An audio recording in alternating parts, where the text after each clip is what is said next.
I always tell people, if you're below average, just try to get to average. People try to go from below average income to wealthy. No, just try to step by step. That's also P. P is patient, practical, patient. Welcome to today's training. Today is a wealth day. So we're gonna be training on wealth, 3 things today. Number 1, wealth.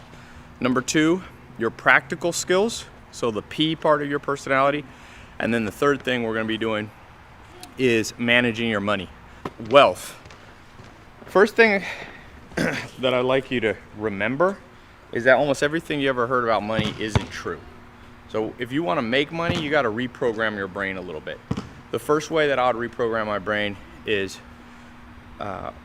remember when people, you might have heard, depending on the religion you grew up with, that money is the root of all evil. But if you really think hard about money and you look at statistics around the world, wherever there's poverty, that's where there's the most crime, the most injustice. That's been proven over and over again. So on this first concept of wealth, if you can really get in your brain that if you can use wealth correctly, you'll do a lot of good in the world. This will free you up from guilt trip, self-destruction. It'll keep you from the path that most people go on, which is to just make enough money that they can provide for themselves, but they can't help other people. So that's the number 1 principle. This is just a general principle. If you want to train your brain, you want to train your brain around these conscious kind of cues that hold us back, subconscious cues. And that's by far the biggest one. Most people have been guilt tripped about money. All right, the second thing, if you want to create wealth, we've been talking, this whole program is built around your personality type. And there's 4 main parts: PASE, practical, action, social, emotional. You need to develop all 4 of them in balance. You don't want to be strong in one and weak in the other. P is what we're going to talk about today. P stands for practical. And if you're watching this, you'll know that you're a P person if you really, routine comes easy for you, math comes easy for you, doing your taxes and accounting comes easy for you, in the sense that you don't mind sitting in one place and thinking things through. You're a P if you don't mind routine. You don't mind setting a date 3 weeks ahead of time for a dinner, a dinner reservation. If you don't have much P, everything I just mentioned, you'll struggle with. And one of the goals is to strengthen your weaknesses, make your strengths even stronger, and then of course learn all these practical things. One of the simplest ways to learn practical skills and develop that part of your personality is really get good with numbers. And this, by the way, of all the wealthy people I've ever met, and I just got to spend this week some time with Elon Musk, every one of them, when you talk to them, you don't talk for very long before some number comes up. So if you grew up thinking math is hard or numbers aren't important, they are important. They're the language of money. So the second thing is, today, at some point, whatever you're doing, try to hold a few numbers in your head. It can be playing basketball. It can be if you have 3 errands to run, be like 1 for 3, 2 for 3, 3 for 3. Just get in the habit, make lists, and make sure you number them. A lot of times I meet people that aren't good with P side of their personality. They have it in them, but they haven't developed it, and they'll make a list and not number it. They'll just be like, go to the grocery store, get whatever, clean the house, and make dinner. And I'm like, no, add numbers to that. The third thing, let's talk about managing money, some practical skills. The first thing with managing money is realizing the most important facet of your financial life that you can understand is cash flow, money in and out. It's not always about profit, because when you get more advanced with accounting, you can actually have a profit but have no positive cash flow. And cash flow, the easiest way to understand it without getting too complicated, is bank accounts either going up or down.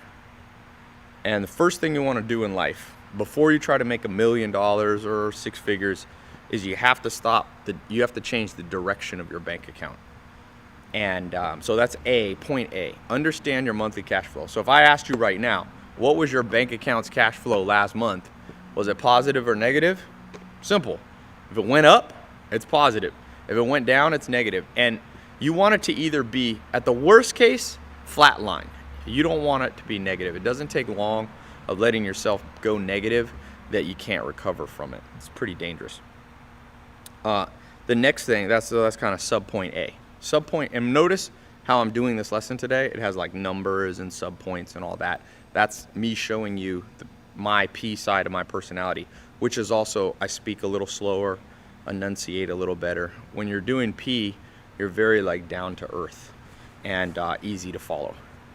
You're not aggressive, you're not loud, you're not sensitive. It's just kind of point by point. So the first one, point A, is understand your cash flow direction. Up, down, or flat line. Flat line means it just stayed the same. Try to not have it flat line for too long. Point B, you have to have what I call an opportunity fund.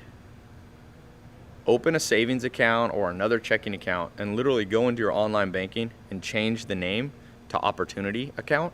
And every month put some money in there, because if you don't, I've made this mistake, miss out on buying awesome things, Maxim magazine, basketball teams, all this stuff when you don't have any cash left aside. And some people call it a savings account. I don't like savings account just because nobody likes to save, but everybody likes opportunities. So you have to understand your psychology. By calling it opportunity fund, for me, I'm more likely to put money in because I don't want to miss out on opportunities. Every month, I would say, ideally, try to take 1% at the very minimum of what you make. So that doesn't sound like very much, but at the beginning, you're just trying to get in a habit. So if you make $3,000 a month, 1% of that is 30 bucks. Everybody can do that. And the reason I say 1% is in the United States, that's the average savings rate, 1%. So I always tell people, if you're below average, just try to get to average. People try to go from below average income to wealthy. No, just try to step by step. That's also P. P is patient, practical, patient. So 1%. Every time you get a paycheck, however much it is, $1,500 bucks, put $15. You make 10,000 bucks, put $100. Now, I'm not saying you can't put more than that, but that's the absolute minimum, just 1%. Everybody can do that. Even if you think you're broke, you can always find a way to save 1%. The third thing, C, and this is under point 3, to manage your money. So the first practical tip, know your direction of your cash flow, negative, positive, flat line. B is open an opportunity account and put 1% minimum, you can put more. And then C, and this is a very important one, you have to start taking money that you make. This is not the opportunity fund. This is a completely separate conversation.